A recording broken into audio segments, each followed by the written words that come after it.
Merci donc en tout cas à vous tous d'être là pour un travail qui effectivement est complètement en cours. Donc je fais mien la forme du séminaire en le prenant très au sérieux, c'est-à-dire en considérant que je peux me permettre d'arriver avec un travail inabouti, avec des pensées en cours, avec des réflexions que je vous soumettrai et qui vaudront évidemment pour discussion. J'attends de votre part à la fois, bien évidemment, critiques, remarques, tous les apports que l'on peut espérer, et plus particulièrement dans la mesure où je suis comparatiste et pas encore en mesure pour l'instant d'avoir un véritable regard comparatiste sur la question. C'est très long, hein, à partir du moment où on intègre un certain nombre de cultures, ça prend beaucoup plus de temps que si on travaille sur une seule. Donc je serais vraiment très très intéressée, c'était un peu le sens de la proposition que j'avais faite, qui vous a été transmise, de connaître à la fois votre avis sur la question, bien sûr, mais aussi les informations, les documents que vous pourriez me proposer en complément, en particulier en vous appuyant sur le contexte québécois, canadien, nord-américain, américain, complètement, si vous avez des connaissances sur le sujet.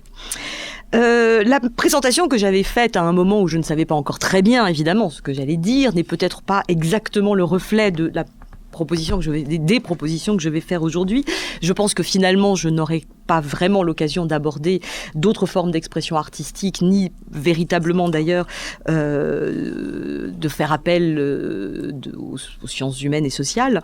Donc ce sera essentiellement vraiment sur l'objet littéraire que je me pencherai, pour poser donc la question d'un imaginaire contemporain du travail, en nous demandant s'il est ou non en train d'évoluer. Alors ça suppose, puisque je fais l'hypothèse d'une évolution, d'abord que je vous donne quelques éléments de connaissance d'un passé de cette question, pour que nous puissions avoir aussi des références permettant de comparer thématiquement, problématiquement, la manière dont la littérature aujourd'hui aborderait la question du travail, en interrogeant donc l'imaginaire et les représentations imaginaires, à la fois à partir d'une réflexion sur les représentations symboliques et essentiellement un certain nombre de figures, une étude des figures, en réfléchissant sur ce que j'appellerais la mise en fiction,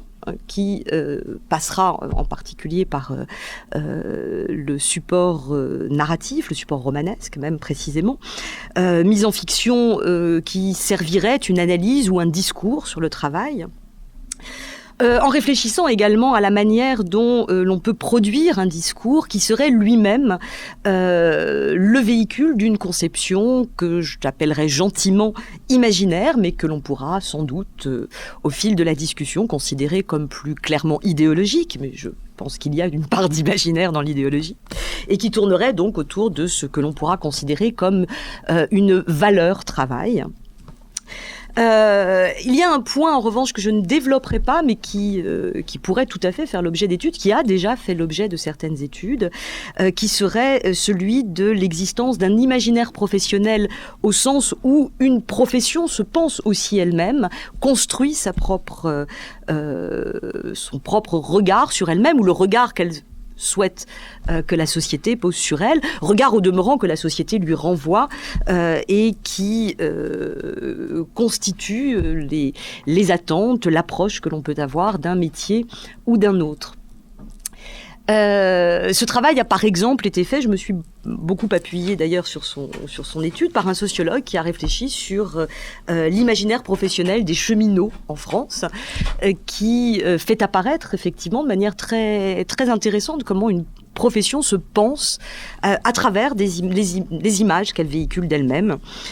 C'est un travail de Philippe Charrier, j'aurai sans doute l'occasion de faire appel à lui, qui l'a publié en 2004. Le travail donc sera ici envisagé, et c'est d'ailleurs ce que propose Philippe Charrier, comme le lieu d'un investissement culturel et non pas uniquement comme un lieu de production de biens ou de services. Et c'est bien parce qu'il est le lieu d'un investissement culturel qu'il va pouvoir faire l'objet d'un investissement imaginaire. Alors pourquoi ai-je fait l'hypothèse d'une évolution dans l'approche que l'on peut avoir du travail, parce qu'effectivement, et je pense que c'est clair pour tout le monde, même si on n'a pas travaillé de près la question, parce qu'effectivement, on constate une évolution des pratiques et des conceptions du travail, non seulement en termes, disons, de nouveaux métiers, et ces nouveaux métiers peuvent s'expliquer de diverses manières, mais très souvent, tout simplement par la nécessité d'une évolution technologique. Il n'y avait pas d'informaticien avant qu'il y ait d'ordinateur. Mais cette évolution peut aussi s'expliquer parce que l'organisation ou la structuration du travail a changé, et ça j'aurais à y revenir de manière un peu plus précise, ou encore parce que la conception même du travail en tant que valeur a pu faire l'objet d'approches différentes. Et de ce point de vue, on peut effectivement distinguer de manière assez manifeste ce que j'appellerais une approche moderne du travail. J'entends moderne ici au sens littéraire du terme, c'est-à-dire remontant à peu près au XIXe siècle, et pour la question du travail, très précisément évidemment à l'industrialisation, qui va produire de nouveaux lieux. Avant l'industrialisation, il n'y avait pas d'usines, car les usines ont essentiellement été rendues nécessaires par le recours à des machines d'une taille telle et d'un coût tel qu'il n'était plus rentable d'avoir sa machine chez soi. On pouvait avoir, j'aurai l'occasion de revenir sur la figure du tisserand. Pendant très longtemps, le tisserand a eu son métier à tisser non pas dans son salon, parce qu'en général, il y avait une seule pièce, mais enfin, chez lui, à demeure. Et à partir du moment où le travail du textile s'est industrialisé, il n'était plus envisageable de payer une machine par personne. Donc l'industrialisation va effectivement amener de nouveaux lieux, une nouvelle organisation géographique. Bon, je ne vais pas rentrer dans cet élément-là, mais il faudrait le prendre en compte. Elle a amené de nouvelles situations de travail liées précisément à l'utilisation des machines, et on verra que ça porte à conséquence dans le regard que l'on porte sur le travailleur. Elle a évidemment également eu pour conséquence de nouvelles organisations du travail, et avec elle la triste réalité d'une paupérisation radicale qui amènera de manière contemporaine d'ailleurs à la théorisation du prolétariat, de la lutte des classes, d'un travailleur qui n'a pour seul bien que lui-même. Et à la fin du XIXe siècle, tout ce que l'on regroupe en général autour de la notion d'organisation scientifique du travail, qui vise à obtenir une meilleure productivité, une meilleure rentabilité, et qui va de ce fait réfléchir à créer des situations de travail permettant d'accélérer la production, de la faire à moindre coût, ce qui aura bien évidemment des conséquences non négligeables sur la pratique quotidienne du travail chez les ouvriers.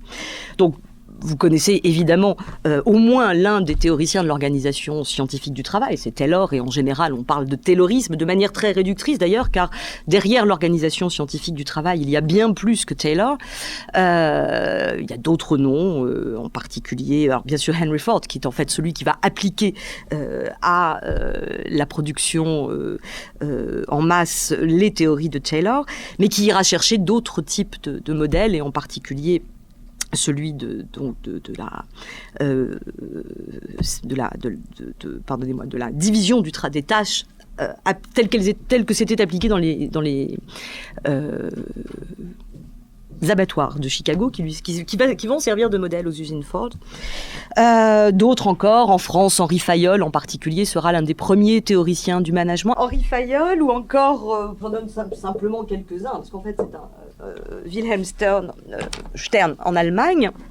Donc, la fin du XIXe siècle, le début du XXe siècle va vraiment être caractérisée par une refonte complète des pratiques et des habitudes du travail qui auront, entre autres, qui aura une refonte pour conséquence de considérablement changer le rapport du travailleur à son travail, et de ce fait également l'image par laquelle on traduira cette évolution.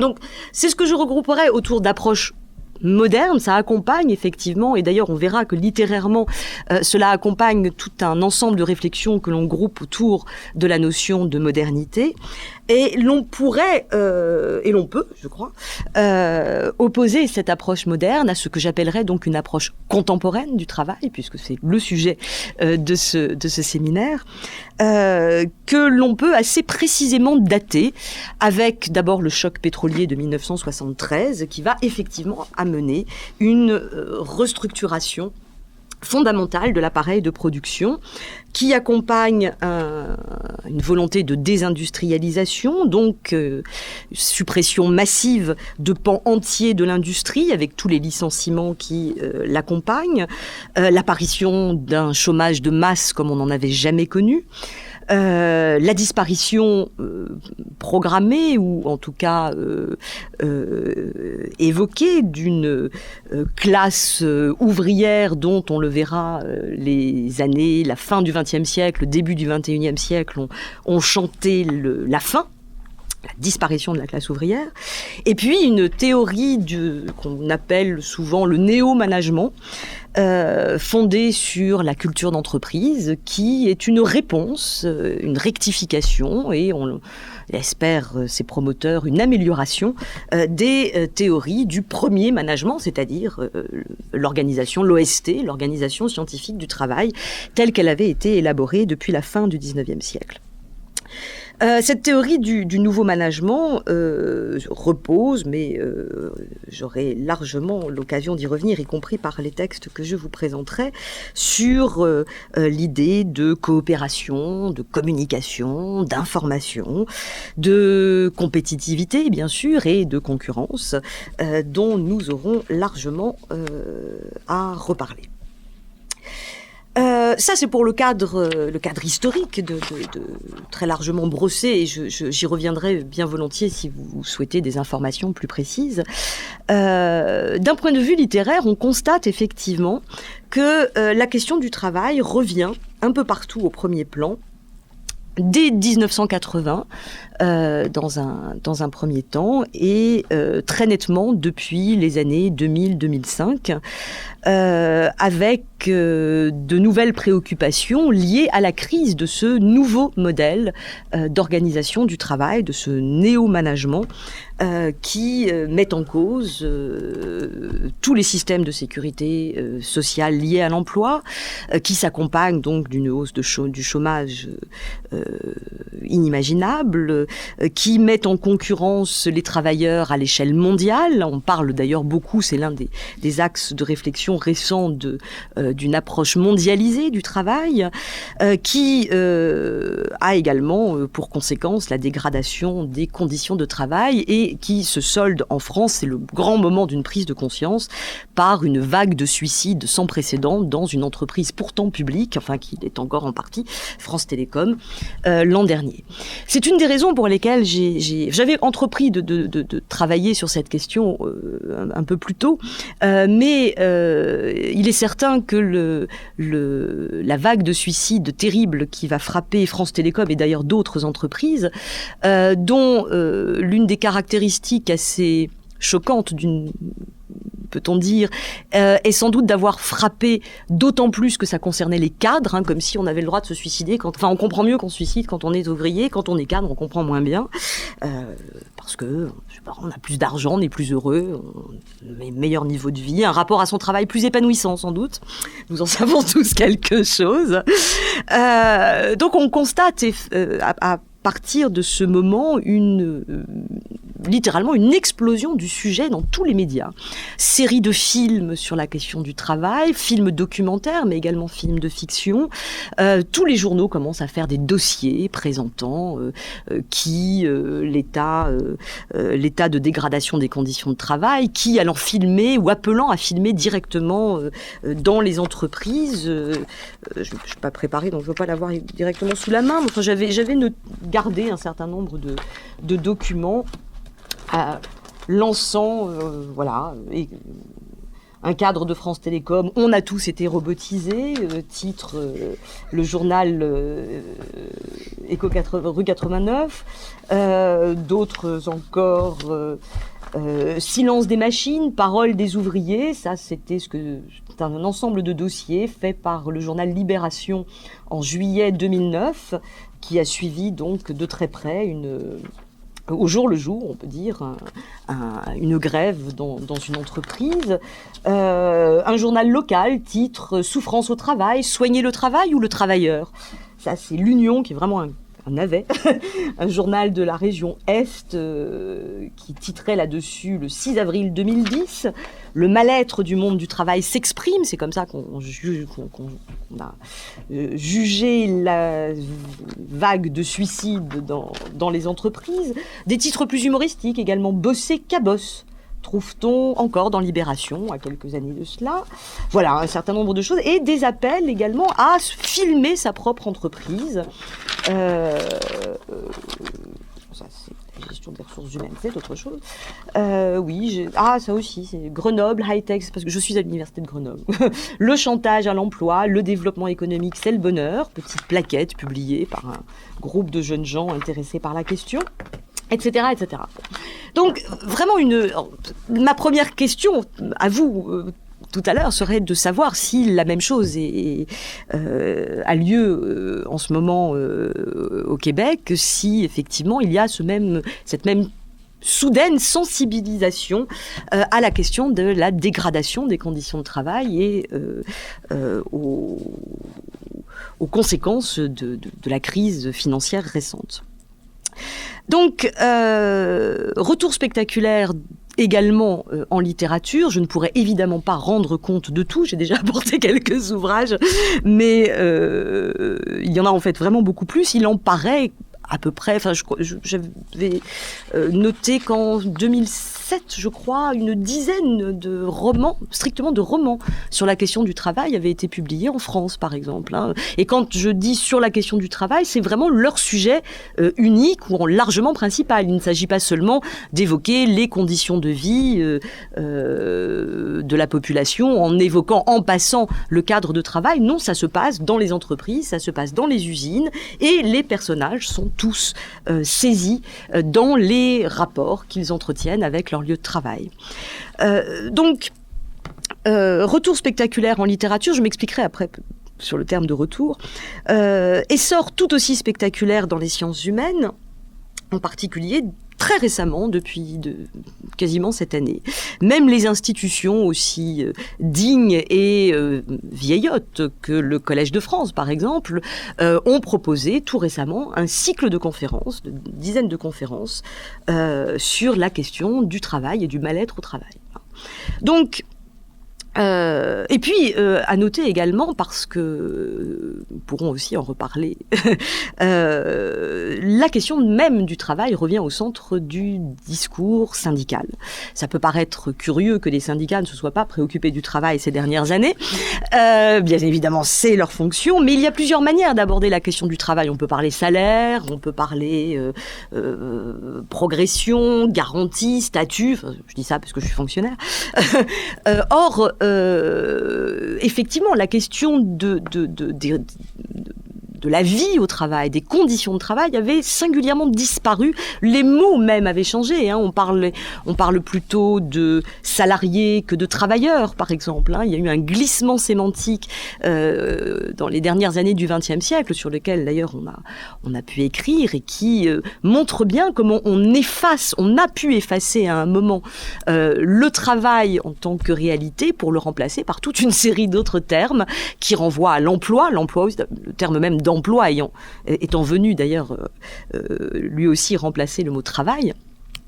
Donc toute une série de termes renvoyant à l'emploi, au salaire, mais pas aux conditions de travail. Et c'est ça qui, manifestement, en Europe et particulièrement en France, en Italie, est en train littéralement de revenir à la figure de tout le monde, parce que manifestement la situation est devenue insupportable. On voit également apparaître, mais j'anticipe quasiment sur ma conclusion, la naissance de ce que j'appellerais une nouvelle philosophie du travail.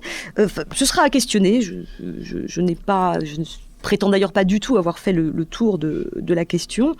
Nouvelle philosophie du travail qui d'ailleurs peut-être n'a jamais véritablement cessé dans certains pays, je pense en particulier en Allemagne, et en particulier la critique d'une société définie par le travail, qui dépasse donc la simple critique de la société de production. Ces évolutions vont donc conditionner, à mon sens, une évolution de l'imaginaire du travail que je vous propose d'aborder en 3 temps. Non, évidemment, c'est pas 3 parties, c'est pas un plan. J'entends par là que vous allez voir, ça n'est pas parfaitement articulé, donc ça n'est pas un vrai plan. Donc je parlerai plutôt de 3 axes. D'abord, un ensemble de remarques sur l'évolution des figures de travailleurs dans la littérature, qui me permettra de parcourir de manière évidemment très très rapide et très partielle une sorte d'histoire de la représentation du travail à travers un certain nombre de figures considérées comme plus emblématiques, caractéristiques d'une époque très souvent, et qui reflèteront donc la conception qu'une époque se fait du travail. Un deuxième temps que je consacrerai à une réflexion sur l'évolution de la littérature du travail, qui me permettra donc de questionner le rôle de la littérature comme mise en forme et vecteur de l'imaginaire du travail dans une démarche plutôt critique, mais on verra que ça aussi évolue assez rapidement. Et enfin, mais de manière honteusement partielle et encore très tâtonnante, j'avais mis état des lieux, mais non, je pense que là vraiment c'est abusif, disons quelques remarques sur les discours actuels sur le travail, qui s'interrogera en particulier sur l'évolution de ce que j'appellerais la valeur travail, avec un trait d'union et des guillemets, pour être plus clair. Voilà. J'ai oublié de dire que vous pouvez parfaitement m'interrompre. J'ai facilement une parole très très magistrale, et je sais bien que nous avons normalement 30 minutes ensuite pour discuter, mais si d'abord je parle vite et ensuite s'il y a quoi que ce soit, je serais même beaucoup plus à l'aise en fait si d'emblée le débat se mettait en place. Donc évolution des figures de travailleurs d'abord. En fait, la plupart des métiers ont fait l'objet d'une transcription littéraire, en gros depuis le berger jusqu'à la ménagère. J'avais trouvé il n'y a pas très très longtemps. Oui, non, je me demandais si elle n'est pas québécoise. Un très joli poème sur une... Enfin, très joli. Oui, il est pas mal. Sur le... Esther Granec. Non, ça ne me dit rien. Je ne sais plus si elle est québécoise ou non. Un petit texte tout à fait charmant qui s'appelle « Les ménagères ». Au début de leur destin, c'était pourtant des filles bien. Elles sont entrées en fonction comme on entre en religion, les ménagères. Voilà. Donc, une petite série de quintiles avec refrain qui montre... Alors, juste au-dessus, j'avais un texte sur les rizières, les femmes qui travaillent dans les rizières. Bon, là, c'était un ensemble de textes sur les femmes au travail, les filles de bureau, etc. Bon. On peut, si l'on veut, et c'est bien évidemment ce que je ne ferai pas, dresser une liste vraisemblablement à peu près exhaustive, plus ou moins riche évidemment, mais à peu près exhaustive de tous les métiers qui ont pu être pris en charge, pris en compte par la littérature, y compris la poésie, puisque les premiers textes que je vais vous présenter seront plutôt dans un contexte poétique. C'est d'autant plus étonnant en poésie, et on peut généraliser la remarque sans doute à la littérature, que le rapport au travail, le thème même du travail, ne va pas de soi tant que l'on ne considère pas que la littérature est effectivement le lieu dans lequel on peut parler du réel. Et en poésie en particulier, une poésie du travail existe depuis très longtemps, mais je crois que j'avance déjà sur ma seconde partie, ce qui évidemment va me poser des problèmes ensuite. Une poésie du travail a existé, mais généralement renvoyée au chant CHAMP, des chansons de métier, donc du chant professionnel lui-même, et plus rarement saisi par le chant littéraire institutionnel. Mais je ne développe pas maintenant puisque ça fera l'objet d'un certain nombre de remarques plus tardives. Donc, tous les métiers sont susceptibles d'entrer en littérature, et la littérature, par ce biais, rend compte également de cette évolution professionnelle, puisque certains métiers disparaissent, d'autres, je l'ai dit, sont d'apparition récente, et prouve effectivement que le rapport au travail pour la littérature est bien lié à la conscience d'une pratique, d'une inscription dans une pratique. Alors je pense, je garde cette anthologie que j'avais préparée pour des étudiants et qui portait strictement sur l'imaginaire et la représentation du travail en poésie. J'avais trouvé par exemple un assez joli poème d'un poète de la fin du 19e siècle français, Maurice Rollinat, qui s'appelle « Les sieurs de Long ». Les sieurs de Long, je ne savais absolument pas ce que c'était. Alors heureusement, il y a Google et Wikipédia. J'ai même trouvé une photo, donc c'est quand même un métier qui a encore pu connaître le passage par la photographie. Les sieurs de Long sont tout simplement une variante des bûcherons, mais ceux qui prennent, vous savez peut-être mieux que moi, d'ailleurs en France, c'est peut-être moins, enfin la parisienne que je suis est moins évidemment confrontée à cela. C'est simplement la technique qui permet de scier les troncs d'arbres à peine abattus. Et c'est un métier qui a disparu parce qu'on dispose aujourd'hui de machines permettant de le faire, tout simplement. Donc on pouvait encore à la fin du 19e siècle faire un poème sur les sieurs de Long, qui n'aurait évidemment sans doute plus lieu d'être aujourd'hui, de la même manière que l'on voit disparaître, me semble-t-il, dans la littérature contemporaine, pour le coup, l'idée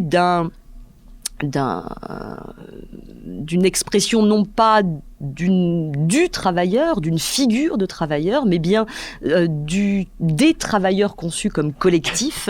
Et c'est une évolution que je trouve intéressante parce que on peut se rendre compte que l'idée d'une internationale du travail, l'idée donc d'un collectif de l'internationale ouvrière, était précisément le biais par lequel le début du XXe siècle avait totalement renouvelé la forme épique. Face aux hauts héros traditionnels de l'épopée, un très grand nombre de poètes, Pablo Neruda, Aimé Césaire, moins Nazim Hikmet, d'autres, Mayakovsky, bon, évidemment beaucoup de ces poètes étaient eux-mêmes très proches du Parti communiste ou étaient inscrits en tout cas dans une logique très à gauche, avaient fait le pari qu'on pouvait relancer le modèle épique à partir d'une figure de héros collectif qui serait celui des travailleurs. Donc il y a bien eu un moment de réactivation à la fois d'une forme, d'un genre plutôt, et d'une figure qui tend aujourd'hui à nouveau à disparaître. On pourra en reparler, on aura à en reparler, puisque bien évidemment, une des choses que les 20, 30 dernières années de réflexion sur le travail tendent à faire disparaître, et l'idée même d'une internationale ouvrière ou de l'ouvrier tout court, je le rappelais tout à l'heure. Certaines figures peuvent être réactivées sous d'autres formes. J'avais trouvé chez un philosophe allemand dont j'aurais à reparler, qui s'appelle Günther Anders. Je ne sais pas s'il est très connu ici. Il n'est pas traduit en français, donc je ne pense pas qu'il le soit ici. Non. Si, il y a des choses traduites sur les technologies en particulier. Mais son œuvre la plus connue, la traduction est difficile, on propose en général, donc le titre allemand c'est Die Antiquiertheit des Menschen, mais le titre que j'ai pu trouver c'est l'homme à l'état d'antiquité. L'homme à l'état d'antiquité qui va décliner toute une série de micro-articles, dont un qui s'intitule justement « Le travail à l'état d'antiquité », qui est d'ailleurs immédiatement suivi de « La machine à l'état d'antiquité ». Et dans le chapitre que Anders consacre au travail à l'état d'antiquité, il a une très jolie remarque sur la figure du veilleur de nuit, qu'il compare, à ma grande surprise, mais c'est assez pertinent, à la figure du berger. Il considère que le veilleur de nuit serait la résurgence moderne d'une figure largement oubliée dans l'intervalle, largement obsolète, celle donc du berger, c'est-à-dire celui qui ne fait rien, celui qui attend, métier, dit-il, maudit, qui revient aujourd'hui avec toutes les difficultés, évidemment, de faire entendre la pertinence d'un métier qui repose sur le rien. Bon. Donc on peut sans aucun doute dresser ainsi des listes sans fin de nouveaux métiers, de métiers anciens redéfinis, ou également faire apparaître par ce biais que le regard que l'on porte sur certains métiers s'accompagne aussi d'un projet politique. Alors, la preuve en est d'ailleurs le fait que la plupart des textes sur lesquels j'ai pu travailler portant sur une figure de travailleur accorde un intérêt plus spécifique à des figures qui sont ressenties comme emblématiques d'une époque. On voit à la fin du XIXe siècle émerger toute une série de poèmes sur le mineur, par exemple. On en voit, je n'en connais pas de récents, mais c'est très clairement entre la toute fin du XIXe siècle et les années 30, toute une série de textes portent là-dessus. Et il faudrait affiner ce travail, qui mériterait sans doute aussi d'être creusé de manière très, très, très taxinomique, par des références nationales. Le mineur n'a certainement pas le même sens dans la culture allemande et dans la culture française, pour des raisons même de référence mythologique, mais il est également beaucoup mieux représenté dans la littérature allemande et la littérature belge que dans la littérature espagnole, par exemple, du moins pour ce que j'ai pu en trouver jusqu'à présent. Certaines figures également apparaissent manifestement pour leur caractère symbolique imaginaire. Je pense en particulier à des figures comme celle du maçon. J'étais assez surprise de trouver un certain nombre de poèmes sur le maçon, avant de comprendre, via la peinture, et en particulier l'une des toiles les plus célèbres de Fernand Léger, qui s'appelle les bâtisseurs, que bien évidemment ce que le maçon véhicule n'est pas tant le quotidien de l'homme qui construit le mur, mais l'idée même de construction. Le maçon, c'est l'une des figures les plus positives en fait dans la représentation du travailleur, parce qu'il est l'image même parce qu'il est le symbole du travail qui construit. D'autres figures évolue en fonction de la valeur qu'une époque va attribuer au travail. Il y aurait certainement un énorme travail à faire sur l'évolution de la figure du laboureur, par exemple, qu'on peut très brièvement rappeler parce que c'est assez intéressant. Le point de départ, dès l'Antiquité, bien sûr, je pense au bucolique, par exemple, au géorgique plutôt de Virgile, renvoie le laboureur à l'âge d'or. C'est celui qui vit dans l'harmonie de la nature, qui parle avec les petites bêtes, qui a à peine besoin de travailler pour vivre, d'ailleurs, tellement tout se passe bien dans le meilleur des mondes. Je simplifie d'ailleurs abusivement, car Virgile comme Hésiode on arrive à mêler dans leur texte un souci, cette valeur symbolique d'un métier qui traduit l'harmonie, et en même temps un souci du vocabulaire du travail qui est tout à fait intéressant dans la mise en œuvre d'une parole poétique. Peut-être parler d'aller chercher des thèmes et des figures du travail peut-être plus locales ici, la figure du draveur. La figure du draveur, qui était des rafements. C'est-à-dire ceux qui l'hiver, durant, abattaient le bois dans les forêts et à la débâcle, les jetaient dans les rivières et pilotaient les rondins sur les rivières en débâcle. C'est un métier de pauvre extrêmement dangereux. Félix-Antoine Savard avait fait un roman qui était Menot maître draveur. Je crois que Félix Leclerc aussi avait fait une chanson. Ça me dit quelque chose, en effet. Oui, mais c'est bien c'est l'une des difficultés du sujet, je crois, c'est qu'effectivement, selon les cultures, il y a à la fois des métiers spécifiques qui dépendent des climats, des besoins.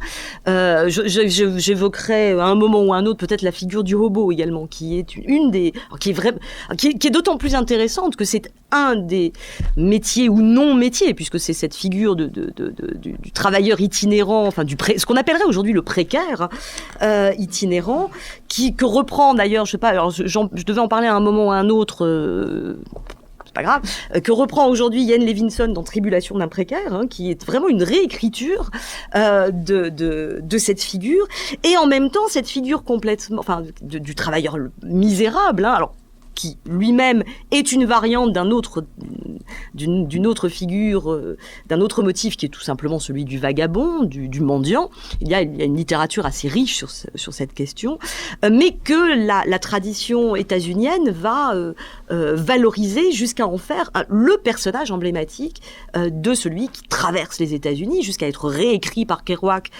dans On the Road, et une espèce de retournement en termes de valeur de la figure. Donc, d'où le caractère forcément très partiel de ce que je vous présente. C'est plutôt pour montrer les différentes manières que l'on peut avoir d'approcher cette question.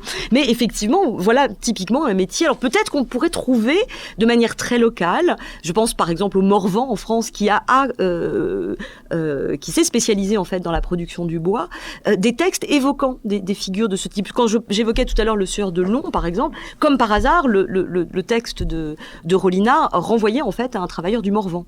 Il est vraisemblable que un écrivain du Nord ne savait même pas que le métier existait par exemple. Donc on tombe même dans l'hyperlocalisme, et c'est une des difficultés d'ailleurs de cette littérature, de réussir à tenir à avoir une portée générale à partir d'expériences qui peuvent être extrêmement locales et qui de toute façon, mais ça c'est une question très spécifique du travail, sont justement liées à l'expérience. Une des questions que je me pose et que je ne suis pas la seule à me poser d'ailleurs, que les auteurs se sont posées, est de savoir si l'on peut parler du travail sans être passé par l'expérience du travail.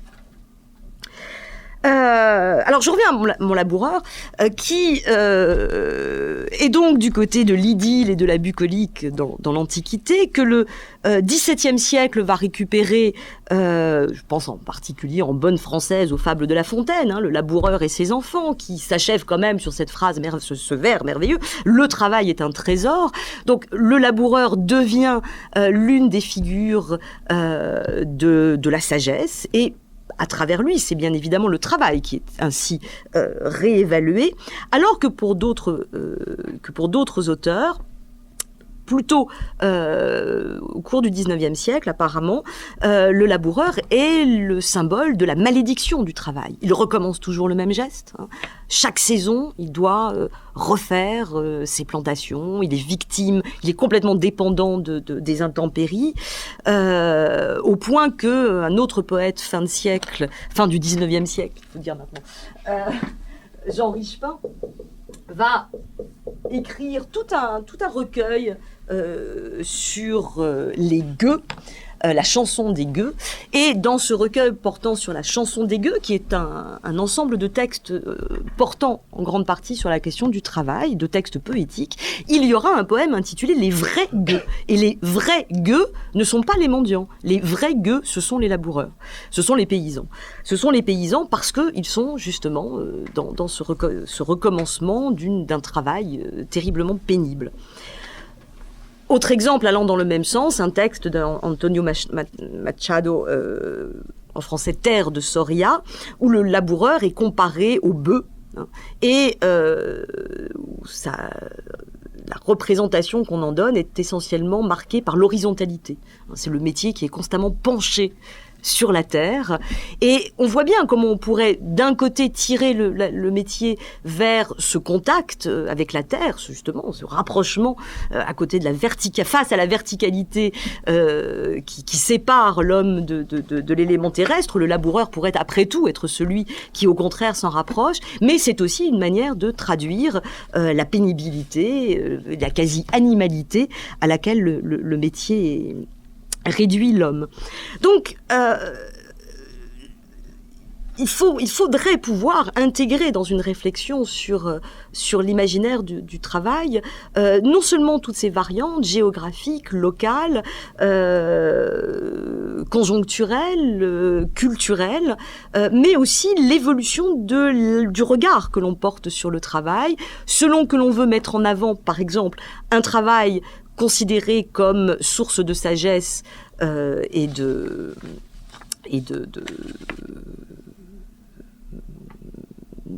de justice humaine, ou au contraire dénoncer des situations de travail insupportables. Alors, j'ai déjà beaucoup traîné là-dessus. Peut-être que je vais d'ailleurs abréger. Je voulais en fait vous en présenter 3. C'est un peu idiot puisque j'ai déjà parlé de certaines autres. Je vais au moins, puisque j'ai donné quelques textes, vous en dire quelques mots sur 3 figures qui me paraissent rendre compte à la fois de cette évolution dans la conception du travail et de cette évolution historique du travail. Les 3 figures que j'ai retenues sont d'une part celle du forgeron, d'autre part celle des tisserands, et enfin, et je quitterai à ce moment-là d'ailleurs la poésie, celle du DRH, du directeur des ressources humaines.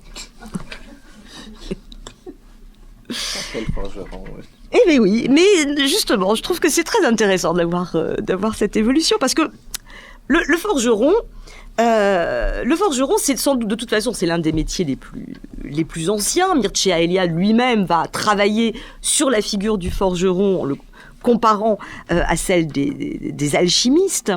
C'est la figure noble par excellence. Hein. Non seulement c'est la figure noble, mais c'est la figure héroïque du travail. On le voit. Enfin, je vous ai peut-être pas mis je vous ai mis que les tisserands.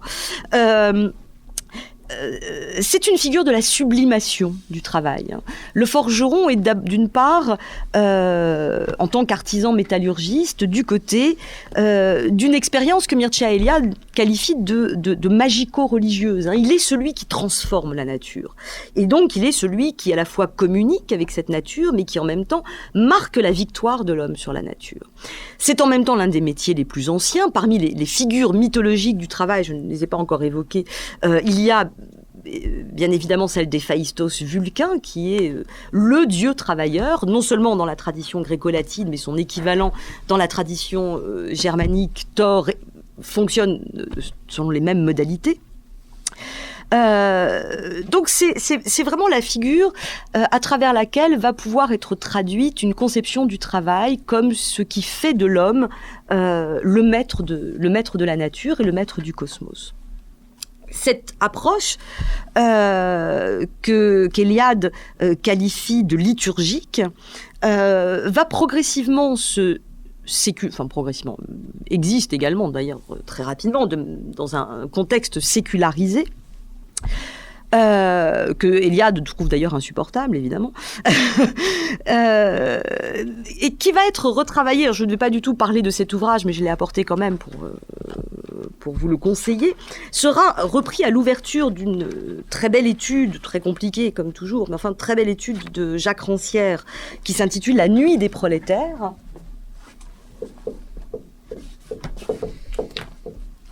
Étude dans laquelle Rancière va travailler sur la manière dont le mouvement ouvrier, s'organise et tend à s'organise et construit ses premières revendications au début du XIXe siècle. Et La nuit des prolétaires ouvre sur un chapitre sur une première partie intitulée « L'homme au tablier de cuir ». Et cet homme au tablier de cuir, c'est essentiellement cette figure du forgeron dont l'enclume devient l'emblème de la force du travailleur et de sa capacité de révolte. L'un des textes qui montre sans doute le mieux, qui exploite le mieux cette richesse de la figure du forgeron, qui est donc à la fois du côté de la création. La figure de Vulcain, Thor, Héphaïstos montre bien que le forgeron est une sorte d'émanation du divin sur terre, qui est le garant du travail créateur et qui peut à ce titre apparaître comme une allégorie d'une certaine approche du travail, est en même temps une image de la force, une image du courage et une image de l'indépendance que traduira de manière particulièrement dense un poème d'Arthur Rimbaud intitulé « Le forgeron », où Rimbaud confronte ce représentant du travail. Alors il a aussi capacité à représenter l'ensemble des travailleurs, et Rimbaud le place directement en face du roi, Je vous lis simplement le début et la fin de ce poème, par ailleurs très, très célèbre. Voilà l'ouverture. Le bras sur un marteau gigantesque, effrayant d'ivresse et de grandeur, le front vaste, riant comme un clairon d'airain, avec toute sa bouche, et prenant ce gros-là dans son regard farouche, le gros en question, c'est Louis XVI. Donc, d'emblée, le forgeron est campé comme une figure héroïque, appuyé sur son marteau, il est du côté du gigantisme, et c'est lui qui va être le véhicule de la parole révolutionnaire. Et la fin du texte le présentera, donc il prend la parole directement, pour se moquer de Louis XVI en le confrontant à ce qu'il appelle la crapule. C'est un élément que le texte reprend à plusieurs reprises. La crapule, la canaille, c'est un mot auquel les Français sont particulièrement sensibles depuis quelque temps. Chapeau bas, mes bourgeois. Oh, ceux-là sont les hommes, hommes avec une majuscule. Oh, ceux-là sont les hommes. Nous sommes ouvriers, sire, ouvriers. Nous sommes par les grands temps nouveaux où l'on voudra savoir, où l'homme forgera du matin jusqu'au soir, chasseur des grands effets, chasseur des grandes causes, où lentement vainqueur, il domptera les choses et montera sur tout comme sur un cheval. Ô splendide lueur des forges, plus de mal, plus. C'est qu'on ne sait pas, c'est peut-être... Peu importe, je voulais m'arrêter là. Voilà. Et ils achèvent en disant « frère, en avant ». Et devient par ce biais le vecteur, celui qui prend en charge la parole révolutionnaire, parce qu'il est justement celui qui manifeste le courage, l'indépendance. Il travaille ça. Il y a aussi un très beau texte de Verhaeren, d'ailleurs, qui est une espèce de réponse, je pense, à Rimbaud, mais qui tourne autour des mêmes motifs. En même temps, et le texte d'ailleurs de Verhaeren apporte cela par rapport au texte de Rimbaud, le forgeron peut faire l'objet d'une poésie extrêmement réaliste où il sera question de la pénibilité du travail, mais d'un travail qui fait la fierté de l'ouvrier, et c'est quelque chose sur lequel nous reviendrons, fierté d'un travail qui précisément est celui d'une transformation et d'une victoire sur le feu. Donc, premier type d'exemple, premier type de traitement dans cet imaginaire du travail, dans ces figures imaginaires, la figure héroïque qui permet aussi de sublimer le rapport au travail. La deuxième figure qui m'intéresse, et là je vous ai donné les textes, les deux textes qui me semblent être un point de départ, c'est la figure des tisserands. Et je pense qu'il est intéressant de constater qu'en général, les poèmes sur les forgerons traitent d'un forgeron. C'est vraiment une figure emblématique. Je ne connais pas de poèmes sur le tisserand. Je ne connais que des poèmes sur les tisserands. Et avec les tisserands, on voit émerger à la fois ce que l'on peut appeler la littérature sociale, ou la poésie sociale en l'occurrence, puisque je vous présenterai des textes poétiques, et l'ancêtre de ce qui va devenir, à mon sens, la grande figure emblématique du travail, de ce que j'ai appelé le travail de la modernité, c'est-à-dire l'ouvrier machine. Je vous ai proposé deux textes Je vais proposer deux textes. Ah oui, c'est le DRH, je ne veux pas que je perde ma feuille.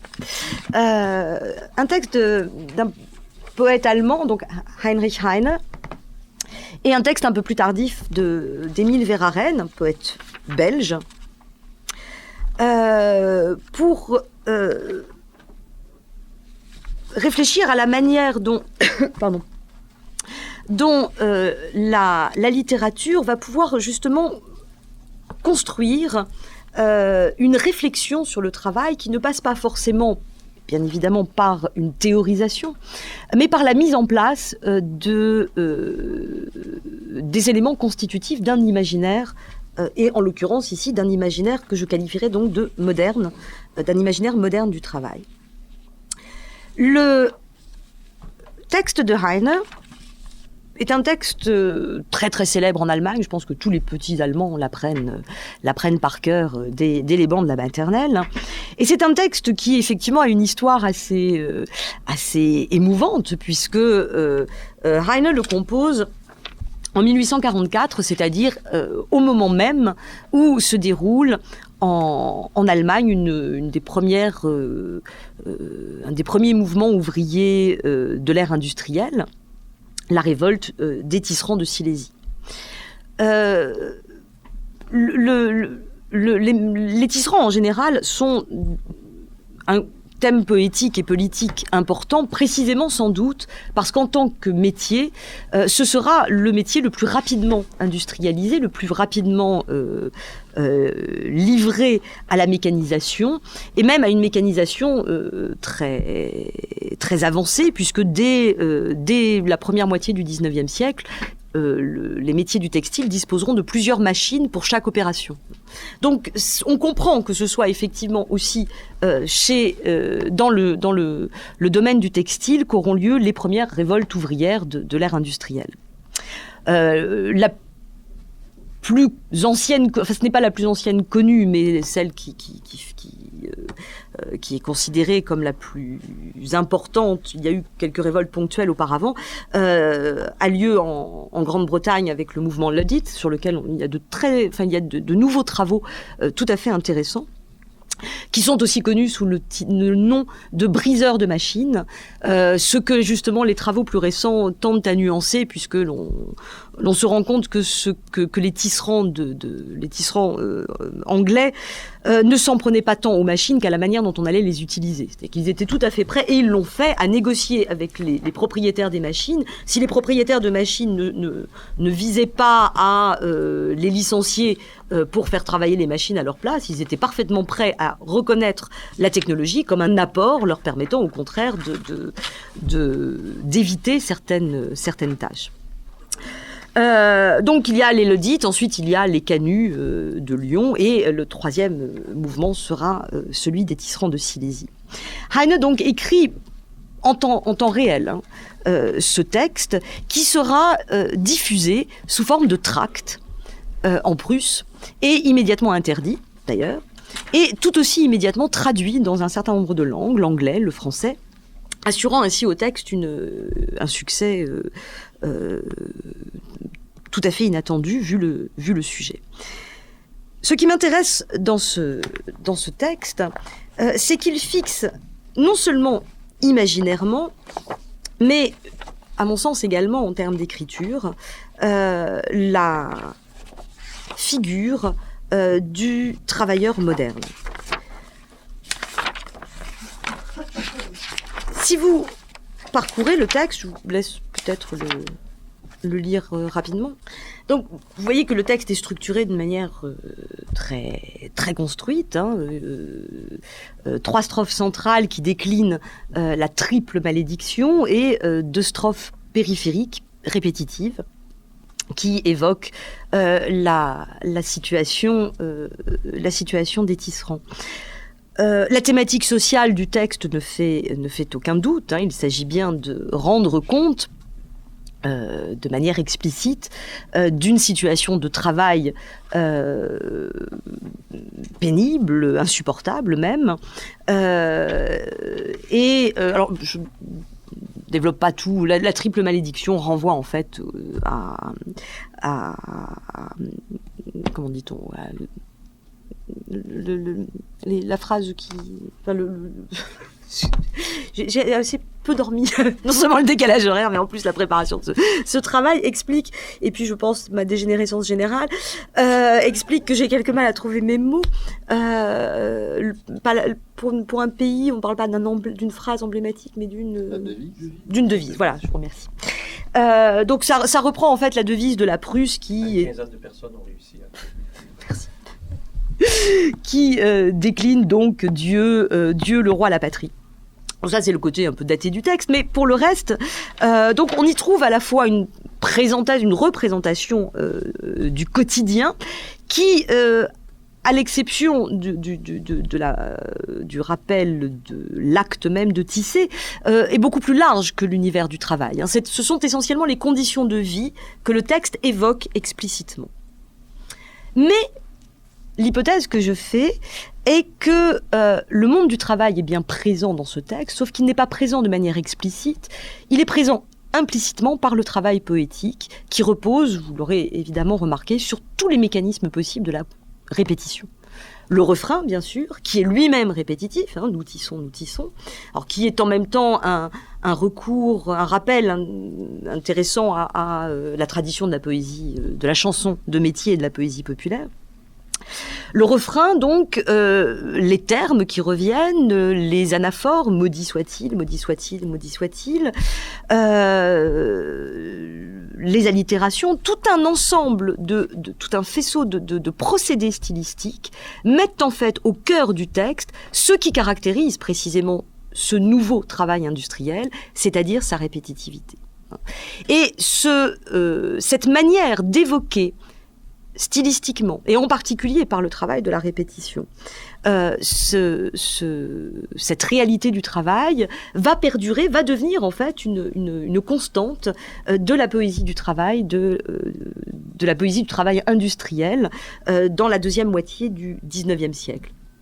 Pour la petite histoire, je ne résiste pas quand même au plaisir. D'ailleurs, ça rejoint le travail, toute la réflexion qu'on avait pu mener sur Gertrude Stein, de vous faire remarquer, si vous n'avez pas été sensible, la finesse d'un texte dont le message politique tient sur une syllabe, ce que je trouve absolument remarquable. C'est un vrai texte révolutionnaire, au sens où de la première strophe, dont 3 vers seront repris textuellement dans la dernière, à cette dernière strophe, un seul mot change, hein.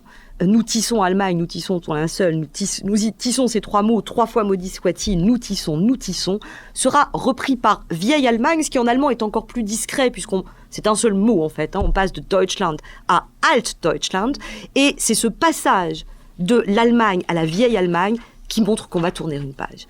Et le texte, de ce fait, a une portée révolutionnaire, hein, quelque chose est ici sur le point d'être clos, d'être dépassé, d'être bousculé, qui peut s'exprimer par l'efficacité de la langue poétique.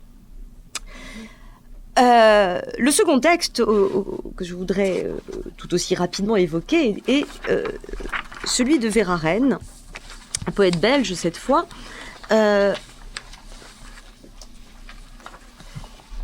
dont vous avez la version complète, mais dont seule, en fait, la strophe centrale va directement nous intéresser. Les usines, comme son titre l'indique, ne portent pas spécifiquement sur des tisserands, mais sur la ville industrielle et sur les nouveaux métiers de l'industrie et les conditions de vie qui l'accompagnent. Donc, la structure du texte commence sur un paysage général très, très large, hein, d'une série d'usines et de sites industriels incluant les ports, les canaux, etc. Et va nous conduire progressivement, pour les 3 strophes centrales, à entrer dans les usines. Ça aussi, ce serait par exemple un travail à faire. On a longtemps vu. Quand on a parlé des usines, quand on a peint les usines, c'était en général de l'extérieur. Parfois d'ailleurs parce que tout simplement les patrons étaient prêts à commanditer des peintures d'usines, mais pas à laisser entrer à l'intérieur parce que ça aurait pu amener les peintres à voir et donc à représenter des choses un peu gênantes. Donc on pouvait avoir une commande officielle, mais en général de l'extérieur. Donc là, on entre dans l'usine, ce qui est un fait relativement rare dans la poésie du XIXe siècle. Et on entre dans plusieurs usines, hein, ici, là-bas, plus loin.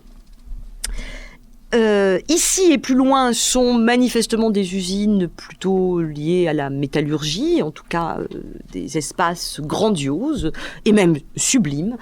Sublimes parce qu'ils sont littéralement envahis par la lumière et par le bruit, mais vides de tout être humain.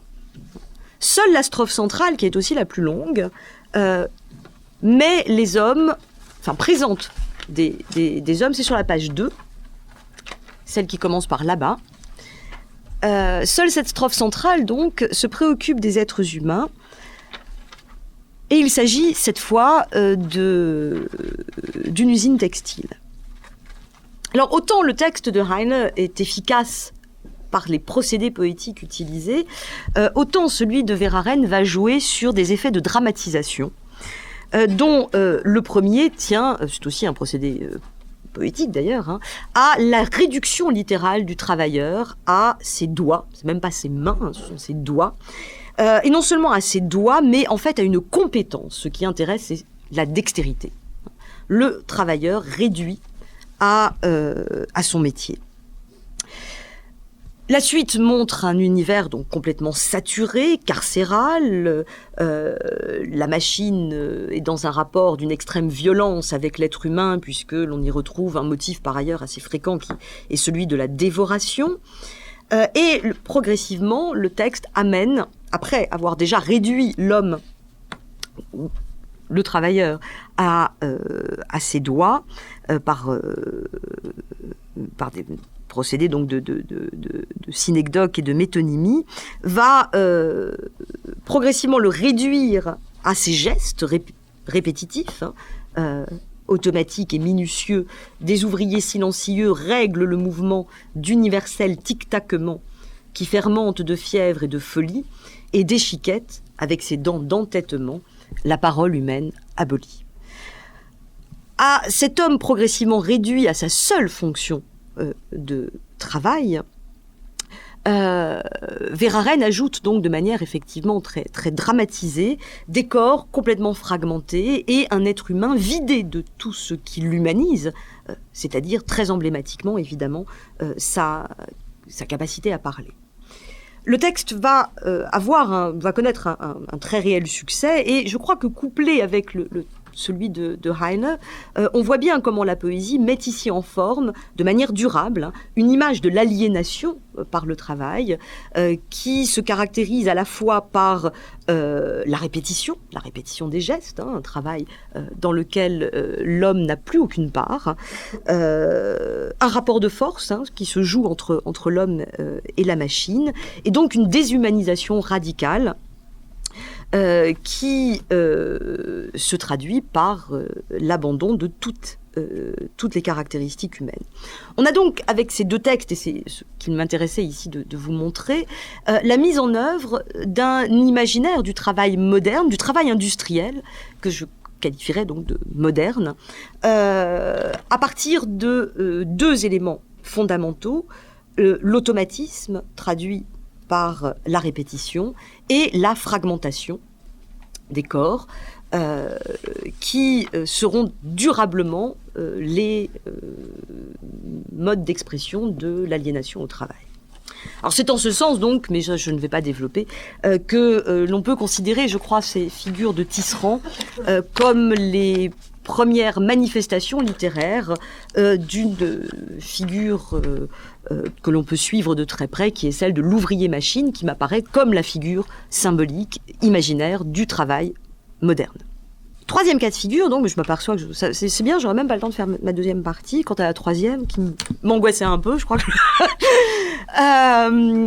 la troisième, je vais aller plus vite parce que, en fait, il y a eu beaucoup de choses sur le directeur des ressources humaines. Ça vous a fait rire, mais ça a été un peu étudié, en tout cas, effectivement, beaucoup travaillé par la littérature. Ça aussi, c'est un cas, je pense, d'évolution intéressant, parce que le 19e siècle fait apparaître dans la littérature une figure qui est celle de l'employé de bureau. Avant le 19e, il n'y en avait pas beaucoup. Méchamment, on dira les ronds de cuir, mais on n'a même pas besoin d'être méchant, tant la figure de l'employé de bureau dans la littérature du 19e siècle est de toute façon une figure du rien. Il y a une très très belle étude d'une collègue qui s'appelle... Sylvie Torel, qui par ailleurs est l'auteur d'une très belle thèse sur le rien en littérature, qui montre très bien que l'employé de bureau, que ce soit chez Gogol, que ce soit chez Huysmans, est effectivement caractérisé par sa médiocrité et le caractère répétitif de son travail, une vie où rien n'arrive. le directeur des ressources humaines est à la fois la reviviscence de cette figure de l'employé de bureau et en même temps, évidemment, un degré différent, puisque lui est responsable. Il est en même temps la manifestation, la traduction d'une évolution, cette évolution de vocabulaire dont je parlais.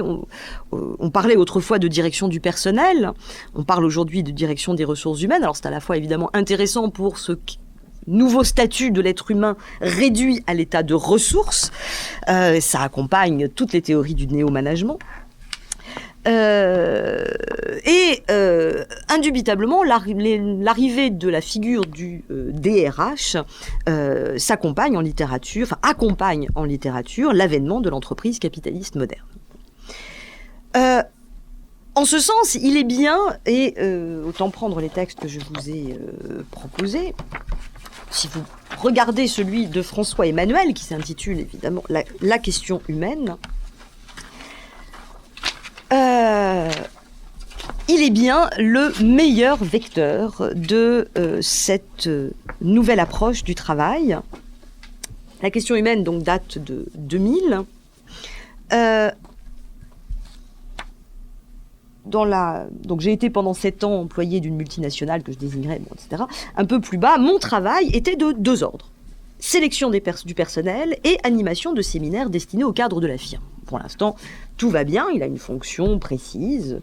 Je ne crois pas utile, dit-il, de m'étendre sur la nature de ces séminaires. Ils étaient inspirés par cette nouvelle culture d'entreprise. Vous noterez évidemment l'association bien connue par ailleurs entre la culture et le monde de l'entreprise. Cette nouvelle culture d'entreprise qui place la motivation des employés au cœur du dispositif de production. Les méthodes y usaient indifféremment du jeu de rôle, des acquis de la dynamique de groupe, je passe là, il s'agissait de pousser les hommes à dépasser leurs limites personnelles. Deuxième colonne, les métaphores guerrières y prenaient une grande part. Nous vivions par définition dans un environnement hostile et j'avais pour tâche de réveiller chez les participants cette agressivité naturelle qui put les rendre plus engagés, plus efficaces et donc à terme plus productifs. J'ai vu dans ces séminaires des hommes d'âge mûr pleurer comme des gamins. Je vous reprendrai ce texte qui par ailleurs est un tout petit roman où je l'ai mis là, que vous pourrez feuilleter si vous le souhaitez et dont j'aurai l'occasion de reparler parce qu'il est très inquiétant. Un peu plus bas, il explique que cette démarche vise donc à faire des cadres, des soldats, des chevaliers d'entreprise. Vous admirez la manière dont on passe de des métaphores guerrières à ce retour de la chevalerie médiévale, ce retour de la chanson de geste, de l'épopée, la grande épopée du travail, revue par le monde de l'entreprise moderne. Donc des chevaliers d'entreprise, des subalternes compétitifs,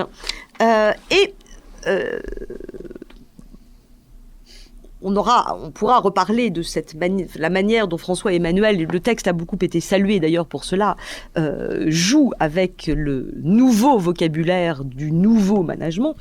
En même temps, la suite évoque toute l'ambiguïté de cette profession qui certes est là pour sélectionner et animer le personnel, mais qui surtout, lorsqu'un plan de restructuration est mis en place, a bien pour fonction, d'une manière indirecte, dit-il, d'aider à ce remembrement sollicité par la direction pour affiner certains critères d'évaluation autres que l'âge ou le degré d'ancienneté. La figure du DRH va de manière très récurrente dans alors c'est plutôt une figure romanesque. Pour l'instant, je n'ai pas trouvé de poème portant sur le directeur des ressources humaines. J'ai bien trouvé un poème sur un jeune cadre qui est assez rigolo, mais c'est pas encore le DRH.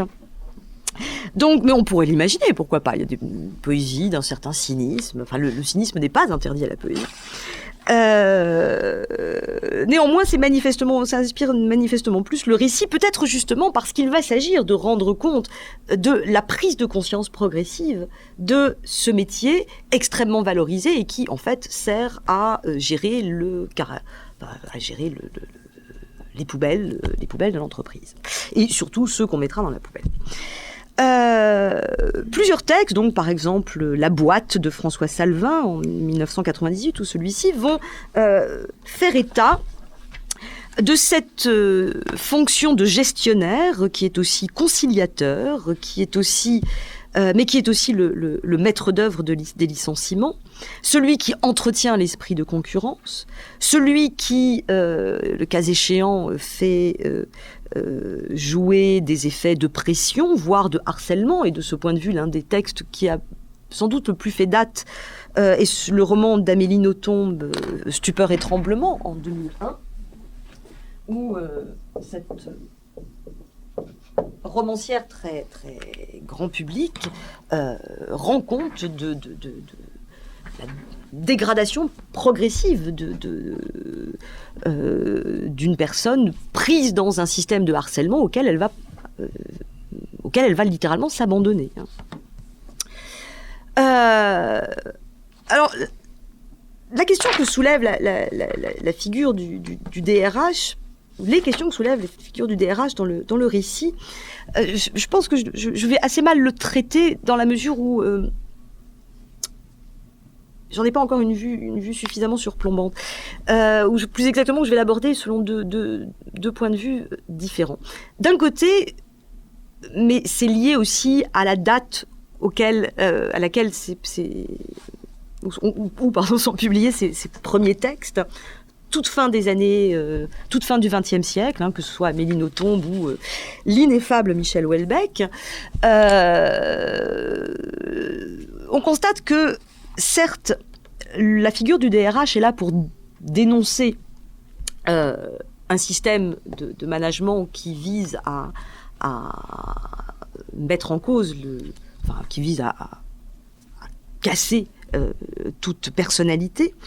Mais ce sont en même temps des textes qui ne proposent aucun contrepoids, qui ne proposent pas de contre-valeur, si vous voulez. Ça leur a beaucoup été reproché. Je pense en particulier à un texte dont je reparlerai tout à l'heure de François Muratet qui s'intitule « Stopper les machines », qui, de ce point de vue, est tout à fait caractéristique du type de discours développé par ces romans, lui date de 2001, du tournant du siècle, où certes le DRH est montré dans toute son ambiguïté et même son horreur, mais où l'on tape de la même manière sur les syndicats et même sur les ouvriers d'ailleurs, qui de toute façon n'avaient qu'à pas se laisser aller comme ça. Donc on est dans une littérature qui se rend bien, dont la démarche est en fait ambiguë.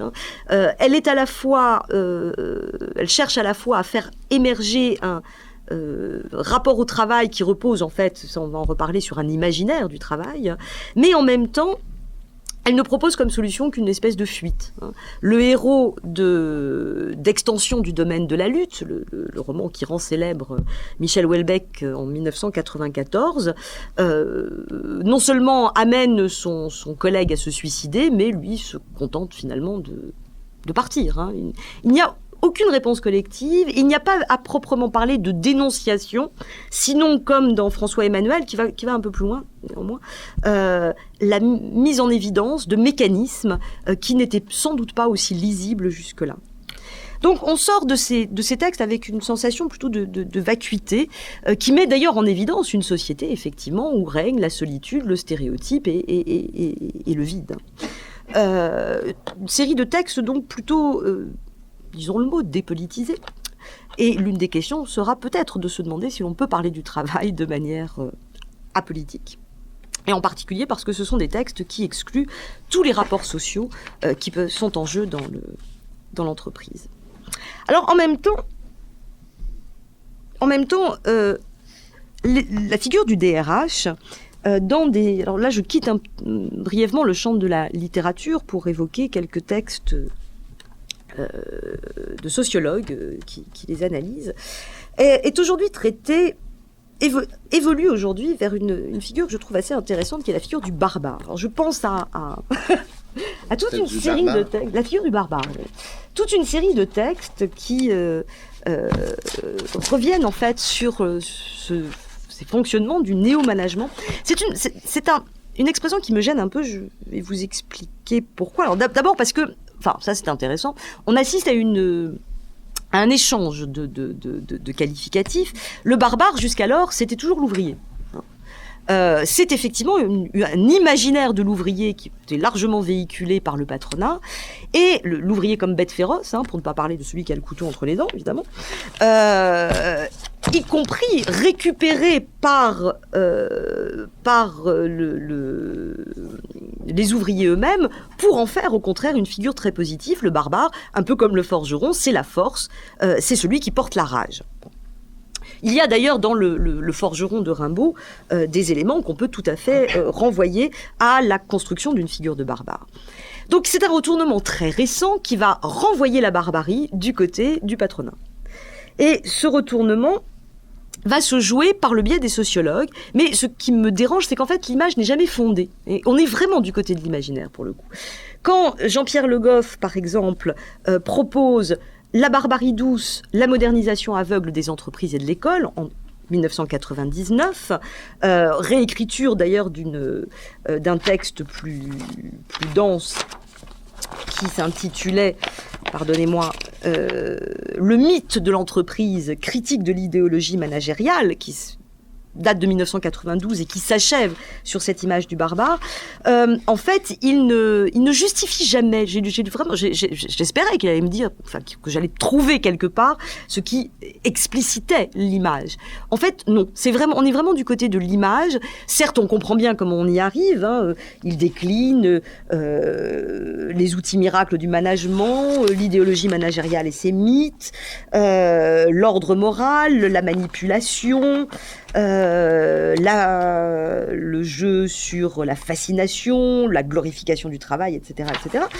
Mais à aucun moment, il ne justifiera véritablement le choix du terme, qu'il emprunte lui-même vraisemblablement à Jacques Ellul, qui lui parle de barbarie technologique. Il y a manifestement une filiation dans l'image, mais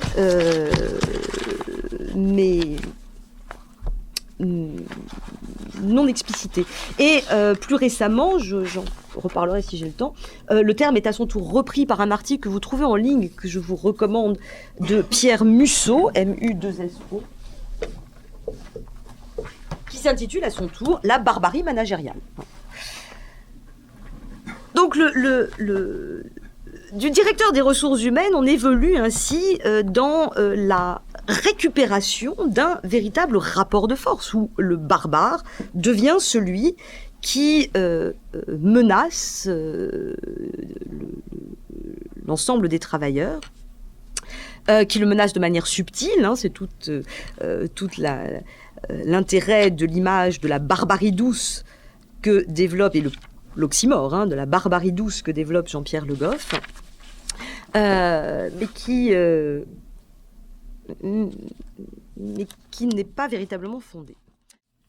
Je le disais en introduction, je crois, je le rappelle, le thème du travail est très ambivalent pour l'art et la littérature, à la fois parce que ça soulève des problèmes esthétiques. Le travail n'est pas un sujet noble, donc toute une partie de la littérature considère qu'elle ne peut pas en parler.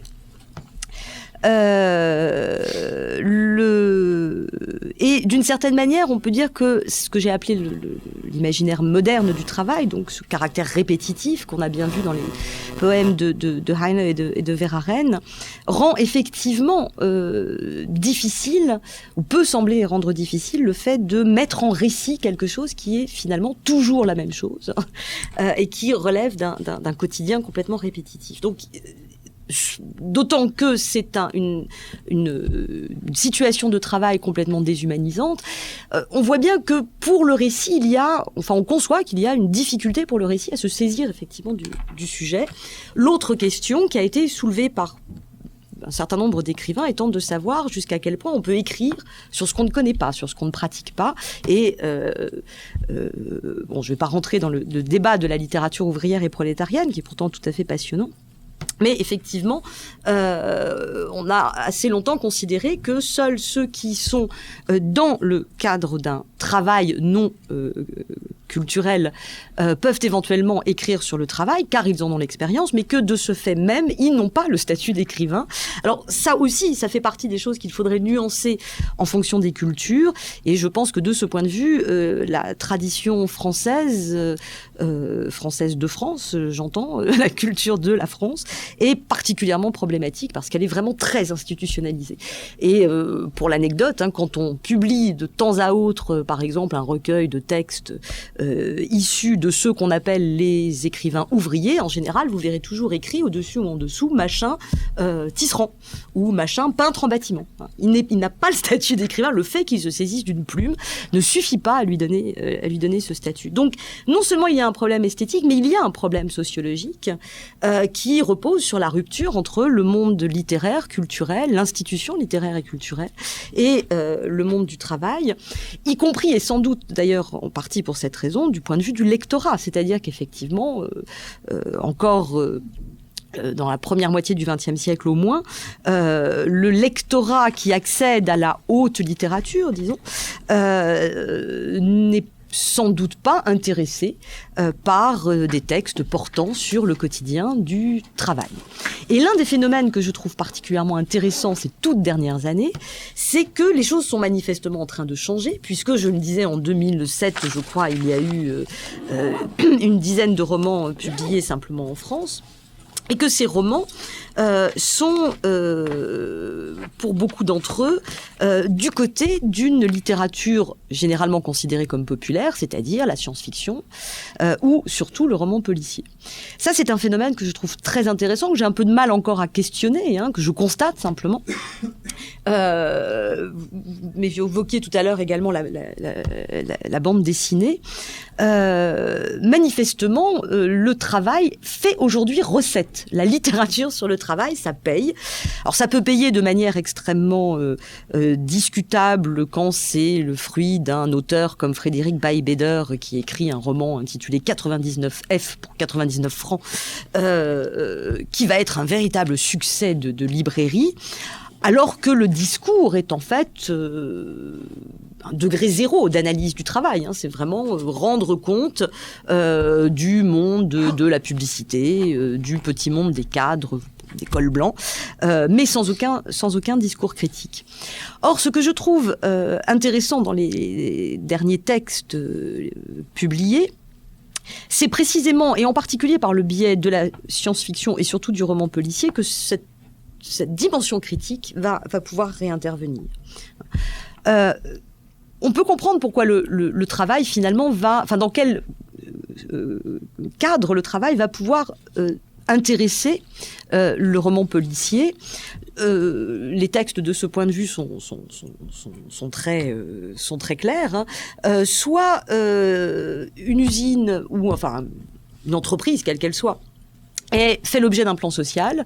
Le plan social ne semble pas très justifié aux ouvriers et ils vont se lancer dans une enquête. C'est l'objet, par exemple, d'un très très bon polar que je vous recommande qui s'appelle Lorraine Connection de Dominique Manotti, où il s'agit de comprendre pourquoi l'usine des Houes va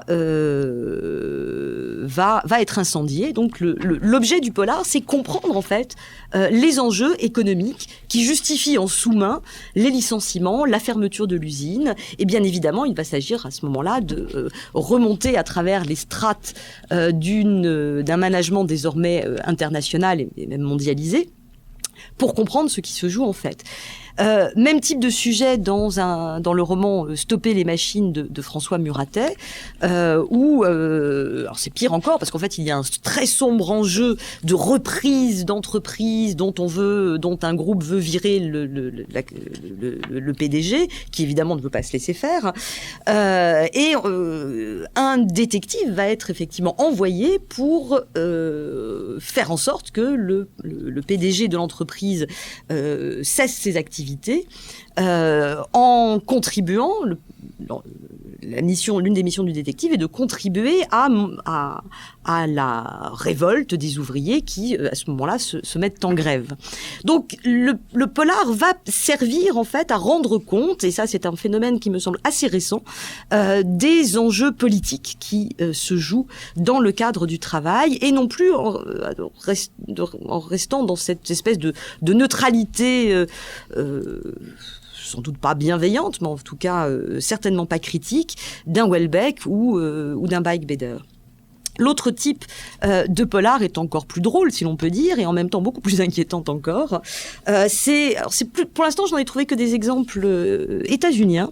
Un texte dont vous avez sans doute entendu parler, puisqu'il date déjà de 97, qui est The Axe de Donald Westlake, traduit en français par Le Couperet. Un petit boulot de Ian Levison dont j'ai déjà parlé, dont le sujet est approximativement le même. En somme, un bon employé est licencié et comme il est parfaitement dans la logique du système qui le licencie, il a parfaitement intégré le néo-management, c'est-à-dire la concurrence, il s'aperçoit un beau jour que s'il veut retrouver du travail, il faut éliminer ses concurrents. Et il devient serial killer. Ça fonctionne extrêmement bien et c'est évidemment complètement décapant quand il s'agit de rendre compte des ravages, non seulement de cette nouvelle organisation du travail, de ses conséquences sur les individus et de cette logique complètement inhumaine qui est ainsi mise en place et surtout de la manière dont les individus effectivement intériorisent cette logique. Ce qui est nouveau dans l'approche que la littérature contemporaine mais vraiment hyper contemporaine, va donner du travail, c'est qu'elle va effectivement commencer à mettre à jour ce qu'on peut, je crois et même j'affirme, appeler effectivement un imaginaire, parce que c'est une idéologie du travail que le néo-management a présentée comme allant de soi. C'est-à-dire tout ce qui relève d'une... Alors le néo-management s'est clairement construit contre le taylorisme, l'organisation scientifique du travail, qui était dans un rapport extrêmement hiérarchique où les ouvriers et les travailleurs étaient constamment minutés, utilisés vraiment comme des rouages d'une machine. D'où la métaphore de l'ouvrier-machine qui perdure à peu près jusqu'aux années 50, 60 et même encore dans les années 80. Là, ça change complètement puisque le néo-management va clairement dire « Ah non, le taylorisme, c'est pas bien du tout, c'est complètement inhumain, on ne peut pas considérer les travailleurs comme les rouages d'une machine, il faut remettre de l'humain dans tout cela. Donc, on va construire une image de l'entreprise harmonieuse où chacun doit effectivement participer, tous les débats autour de la participation des travailleurs à l'entreprise. Le travailleur doit se sentir partie prenante de son entreprise, la défendre, s'y reconnaître, s'y identifier. Et ce que... Alors, le problème que cela pose, c'est bien évidemment que ce sont des déclarations complètement unilatérales. C'est du côté du patronat qu'on décrète que l'entreprise est une grande famille et qu'à ce titre, eh bien, ma foi, il n'y a plus de raison d'avoir une classe ouvrière, par exemple, puisque nous sommes tous partie prenante de cette grande famille entrepreneuriale.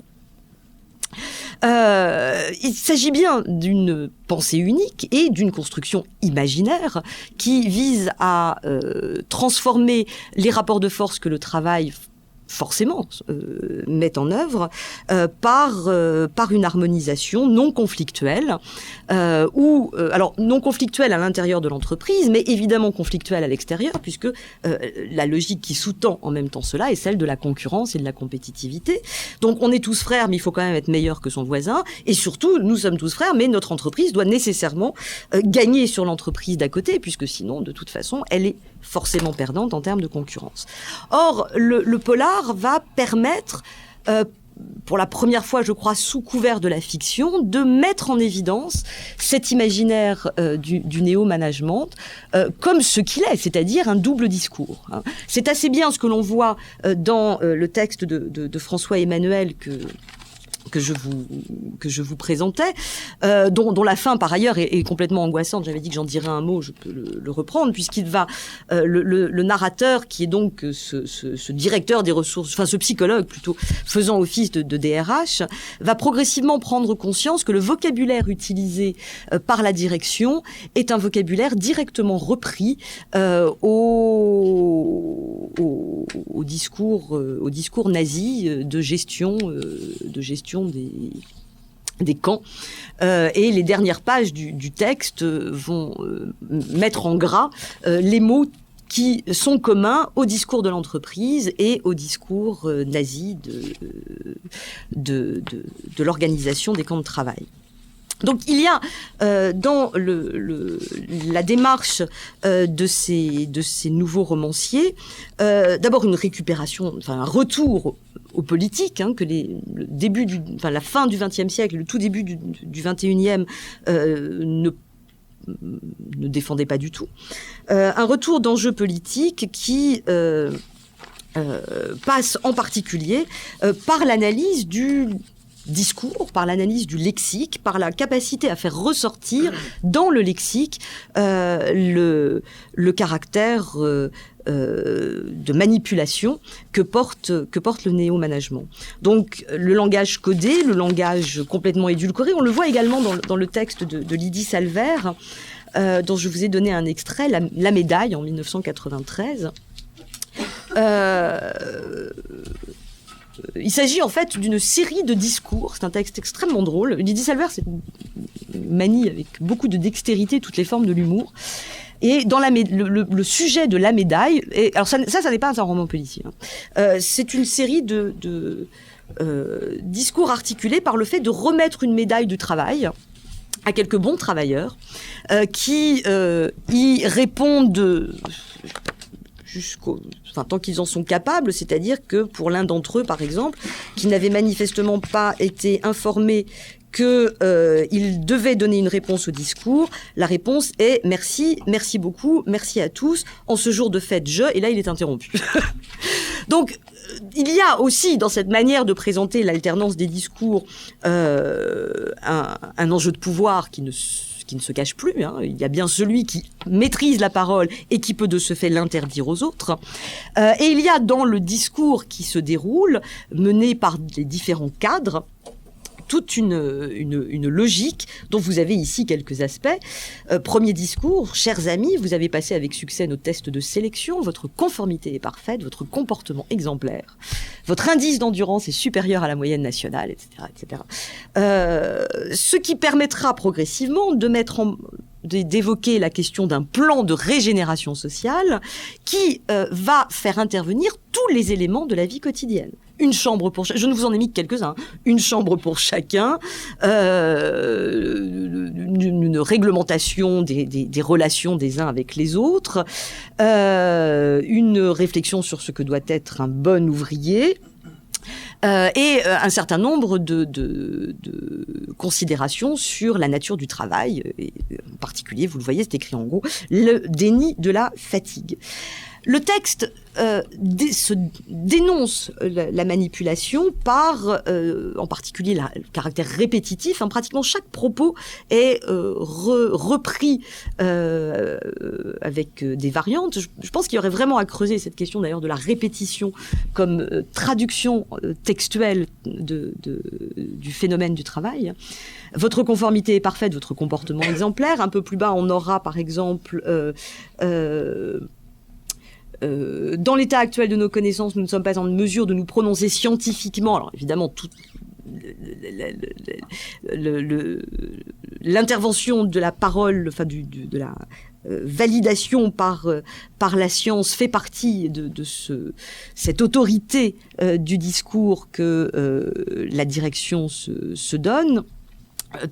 Vers la fin du texte, reviennent des procédés de répétition. Nous irons droit au but, pas de boniment. Nous n'avons pas coutume de mâcher les mots. Et c'est ce jeu sur la répétition qui permet d'introduire ensuite le véritable contenu du discours. Pour rester compétitif face aux géants nippons et allemands, nous devons réduire encore davantage nos coûts de production.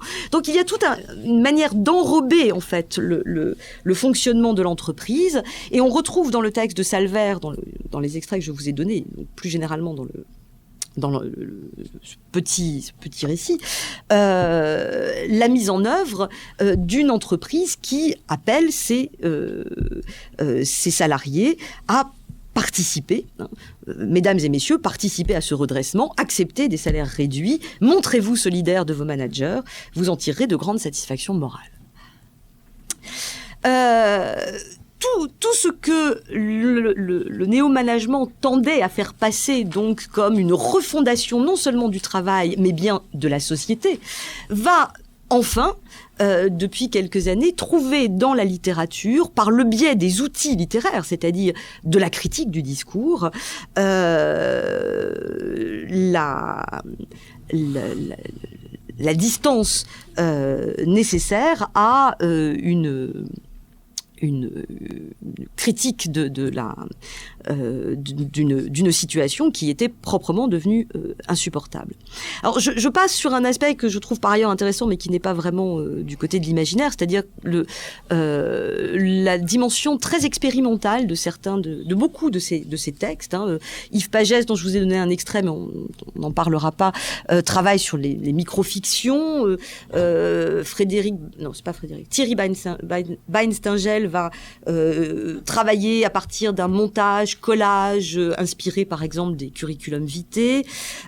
Beaucoup vont réfléchir sur l'articulation entre récit et témoignage. Il y aurait là aussi très certainement une réflexion intéressante à mener sur la manière dont la littérature du travail va progressivement se sortir de sa malédiction réaliste pour se saisir d'un véritable travail d'écriture. On avait jusqu'à présent, pratiquement jusque dans les années 1980, eu tendance à considérer que soit on était du côté du réalisme et donc on pouvait parler du travail, soit on était du côté d'une écriture qui se pense comme écriture, et dans ce cas il fallait trouver des sujets plus nobles.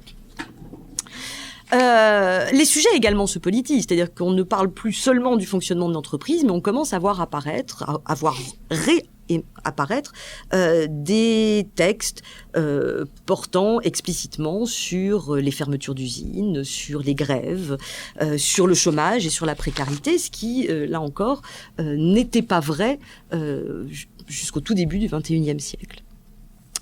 La fonction critique donc de la littérature pour dénoncer une idéologie qui construit un imaginaire du travail me paraît un des éléments les plus intéressants des productions les plus récentes. Le troisième ensemble de remarques que je voudrais faire, et là vraiment de manière très ouverte, parce que je ne me sens absolument pas capable pour l'instant de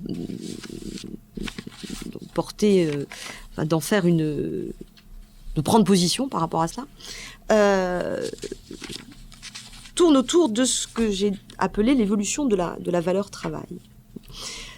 Je ne l'avais pas indiqué en introduction, j'aurais peut-être dû, mais vous l'avez de toute façon certainement présent à l'esprit, l'imaginaire, enfin le travail, il existe un imaginaire du travail, et dès le début, il est ambivalent, puisque dès le texte de la Genèse, on peut lire le travail comme la source du pouvoir de l'homme sur la nature, ou le résultat du péché originel. Bon.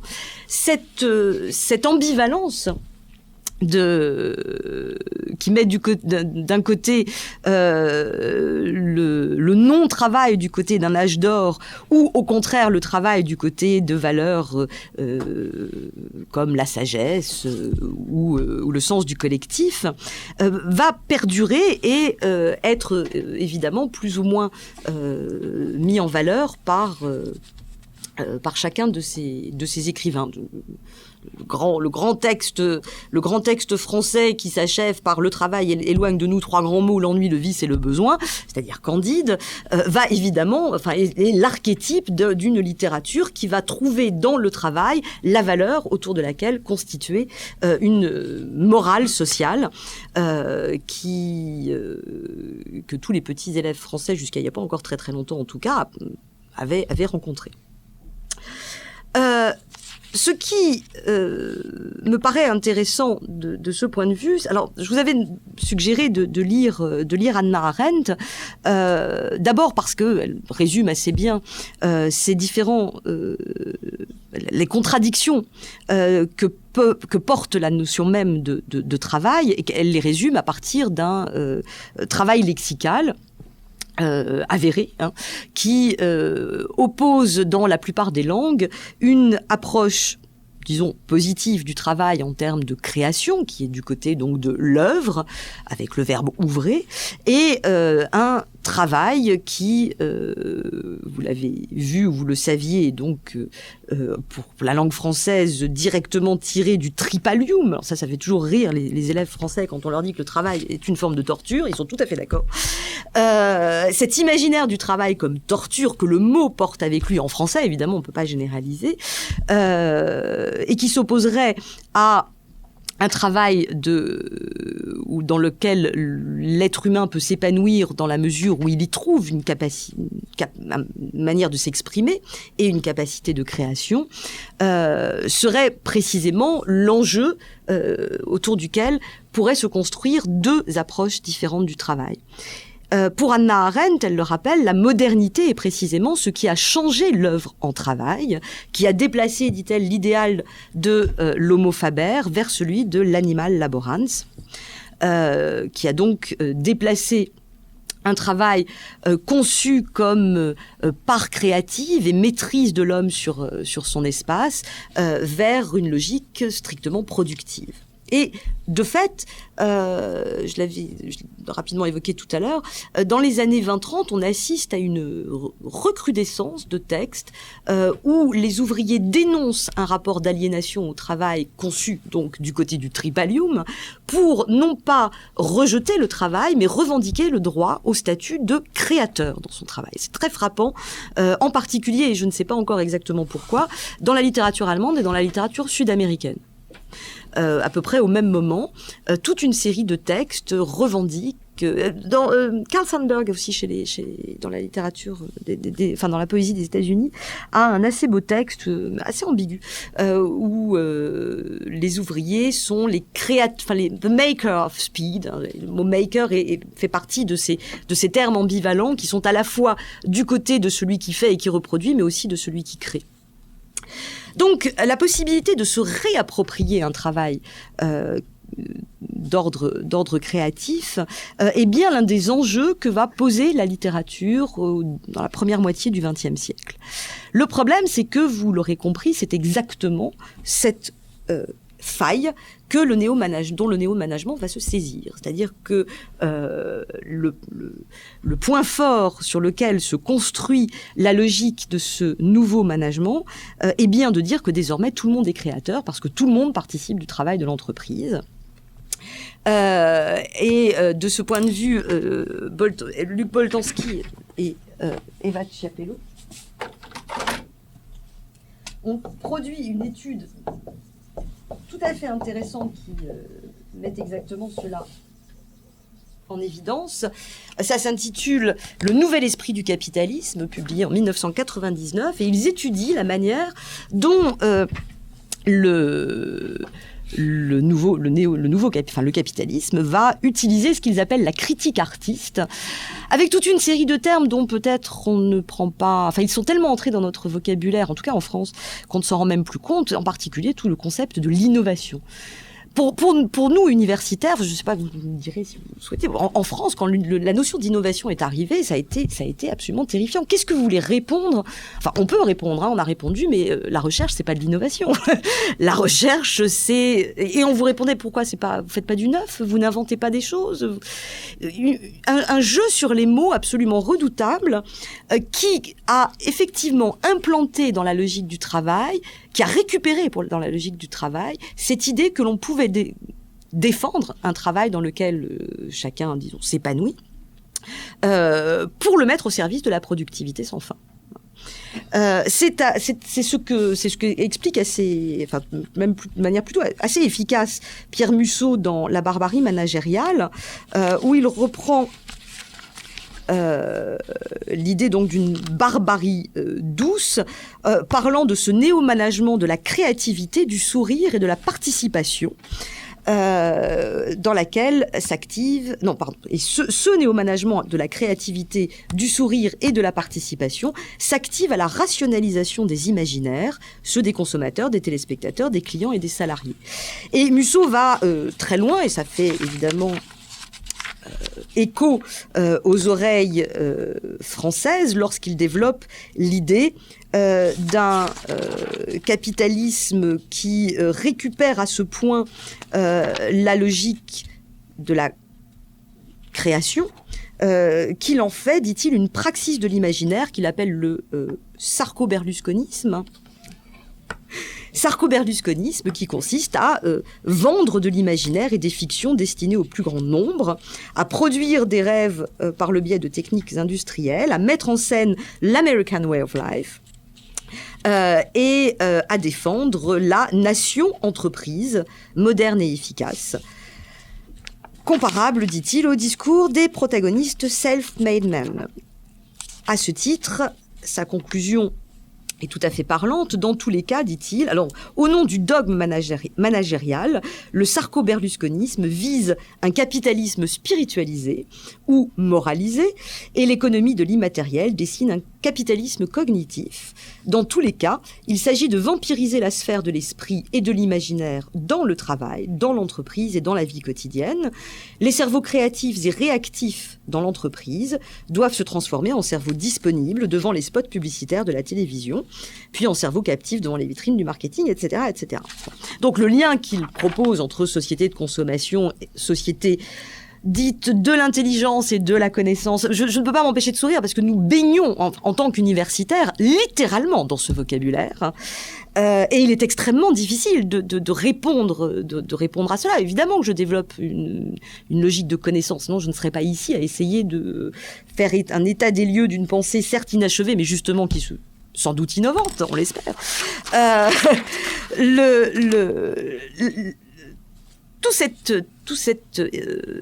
Cette alternative, en fait, ce qui était une réponse possible à l'aliénation par le travail est littéralement vampirisé par cette nouvelle logique, par cette logique capitaliste. Deuxième ensemble de remarques.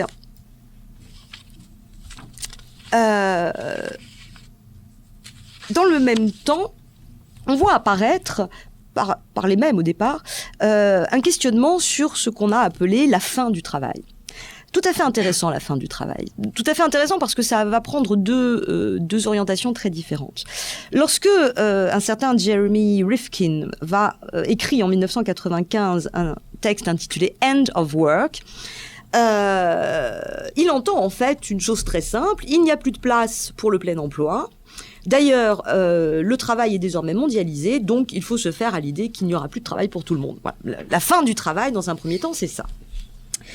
Mais très vite, un certain nombre de théoriciens du travail vont se saisir de l'idée pour la renverser complètement et réinterroger l'articulation travail-œuvre, travailler, œuvrer, travailler, créer, qui est étudié par Hannah Arendt. C'est le fait en particulier en 1999 d'un groupe allemand qui s'appelle Crisis, qui a produit un manifeste contre le travail, qui se ressaisit donc de l'idée de la fin du travail, d'une manière qui n'a d'ailleurs pas toujours été très bien comprise. Le texte a été beaucoup critiqué, parfois à juste titre, je ne peux pas le développer maintenant, mais ce que je trouve intéressant dans leur proposition, c'est qu'en fait, ils vont revenir à l'opposition que proposait Hannah Arendt. Ce n'est pas tant... Ce qu'il s'agit d'abolir, ce avec quoi il s'agit d'en finir, c'est bien le travail en tant que tripalium, c'est bien le travail en tant que torture, c'est le travail en tant que production, mode de distribution, aliénation et exploitation. Mais il y a, et c'est la conclusion à laquelle arrive également Hannah Arendt, une autre approche du travail, beaucoup plus générale, qui consiste à envisager le travail comme activité. Alors, pardonnez-moi. La critique de Crisis va plus loin puisque eux considèrent que le terme même de travail et l'activité du travail est une activité spécifique du capitalisme, que c'est précisément, qu'on ne peut pas penser le travail en dehors du capitalisme parce que le travail, c'est ce qui transforme les hommes en ressources humaines, et qu'à ce titre, et c'est à ce titre qu'il critique en fait l'approche marxiste que vous avez pu voir résumée dans le livre d'Arendt, qui défend l'idée qu'on peut se libérer de l'aliénation du travail en se réappropriant les conditions de travail, en particulier les outils de production. Donc, il faut bien, pour sortir du travail, selon Crisis, il faut sortir du capitalisme. Ceci dit, Crisis reconnaît ce que tout le monde ce que certains reprochent à Chrysis, mais en fait Chrysis le dit assez clairement. Chrysis reconnaît bien que Marx aussi l'a dit, et qu'effectivement dans la théorie marxienne du travail, il y a bien une opposition entre un travail aliénant qui fait de l'ouvrier l'outil de production de ceux qui des possédants, et la possibilité d'accéder à un travail désaliéné dans la mesure où le travail deviendrait une activité générale et librement partagée. C'est cette idée de fin du travail qui est aujourd'hui énormément discutée. Je ne pourrais pas aller beaucoup plus loin parce que de toute façon, la chose est effectivement en suspens. Pour certains, c'est le cas de Dominique Méda, alors que je vous signale aussi parce qu'elle a écrit un « Que sais-je » sur le travail, qui est donc un bon résumé, pas très cher, des théories du travail. Pour Dominique Méda, le travail serait une valeur en voie de disparition parce que précisément il ne répond plus à une fonction sociale ou identitaire permettant à chacun de se construire à travers le travail. Donc le travail serait, dit-elle, désenchanté. Pour d'autres, parler de la fin du travail, c'est en fait trouver une sorte d'euphémisme pour parler de la précarisation, ce qui renvoie plutôt, à mon avis, au premier état, à la théorie de Rifkin et à l'idée que le plein emploi n'est plus envisageable. Pour d'autres, enfin, il s'agit de prendre en considération la dimension anthropologique du travail. C'est le terme qu'utilise Sobel, mais j'ai oublié son prénom, je vérifie, Richard Sobel, dans une étude que vous trouverez également sur Internet, d'ailleurs, qui s'appelle « La fin du travail, suite mais pas encore fin », où il se livre d'ailleurs à une analyse du manifeste du groupe Chrysis, en les attaquant à un endroit où je pense qu'ils ne sont pas complètement attaquables, c'est-à-dire en leur déniant la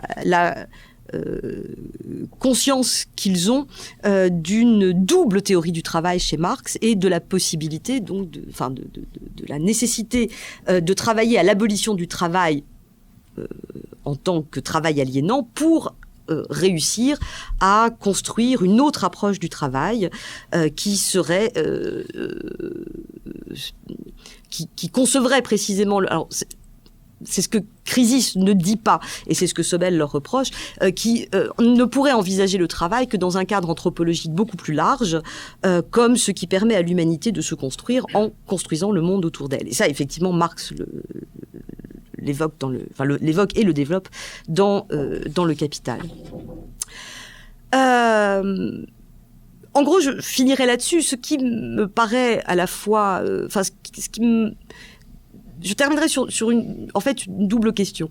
À partir du moment où le néo-capitalisme peut se saisir à ce point d'un imaginaire du travail qui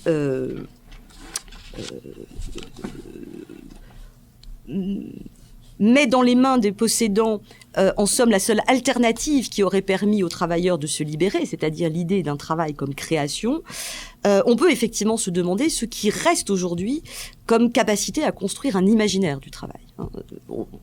Tout est en quelque sorte verrouillé. Si l'on part de cette opposition que Hannah Arendt rappelait, y a-t-il encore une possibilité après un tel phénomène de récupération, pour sortir une proposition alternative. Et en même temps, Hannah Arendt, dans la fin de son étude, ouvre cette proposition qui croise précisément celle de la fin du travail, puisque la réponse qu'elle fait renvoie à l'idée qu'elle développe de vita activa, donc de vie active, d'activité, en rappelant que ça n'est pas le travail en tant que production, c'est-à-dire la notion de travail telle que développée par l'homme moderne, qui doit faire l'objet d'une tentative de défense, mais bien au contraire un retour, et elle cite à ce moment-là un grand Romain, Caton, un grand défenseur de la République, qui, rappelle-t-elle, disait qu'il n'était jamais plus actif que lorsqu'il ne faisait rien, jamais moins seul que lorsqu'il était seul. Le grand enjeu du travail aujourd'hui, le grand enjeu de la reconstruction d'un imaginaire du travail passerait donc aujourd'hui peut-être par la récupération, non pas d'un non